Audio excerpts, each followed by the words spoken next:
তুমি কে আমি কে?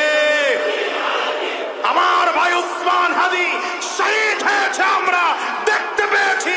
সুতরাং আমরাও দেশ রক্ষার জন্য, ইসলাম রক্ষার জন্য, কোরআন রক্ষার জন্য প্রত্যেকে একজন একজন করে হাদি হতে চাই, হাদি হতে চাই, হাদি হতে চাই। হাত তুলে বলো ঠিক কিনা? আমরা হাদি হতে চাই না? বলেন না আমরা হাদি হতে চাই না? জোরে বলেন। আমরা তো সাহাবীদেরকে শহীদ হতে দেখি নাই, তাবেঈনদেরকে শহীদ হতে দেখি নাই, ইসলামের জন্য তারা জীবন কেমনে বিলীন করে দিয়েছেন দেখি নাই।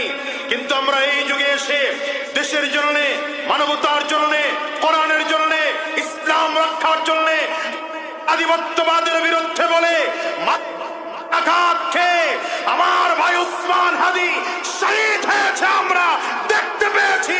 সুতরাং আমরাও দেশ রক্ষার জন্য, ইসলাম রক্ষার জন্য, কোরআন রক্ষার জন্য প্রত্যেকে একজন একজন করে হাদি হতে চাই, হাদি হতে চাই, হাদি হতে চাই। হাত তুলে বলো ঠিক কিনা? তুমি কে আমি কে? জোরে হয় না? তুমি কে আমি কে?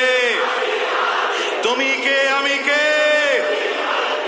আমি সেদিনকে আমার বিবিকে বলেছি যে উসমান হাদির বিবির দিকে তাকাও। যেই মেয়েটা যার স্বামী হয়েছে এক সপ্তাহের মধ্যে তাকে কোনো ক্যামেরার সামনে দেখা যায়নি, বরঞ্চ লাশ দেখতে যখন হসপিটালে এসেছে আগেই বলে দিয়েছে যেন আমার থেকে ক্যামেরা দূরে সরিয়ে রাখা হয়। কি বুঝলা? বুঝলা কি? গার্লফ্রেন্ড বানাও, এই নর্তকীদের গার্লফ্রেন্ড বানাও, বিয়ে করো তো হাদির মতো বিবি, এমন মেয়েদেরকে খুঁজে খুঁজে বিয়ে করো।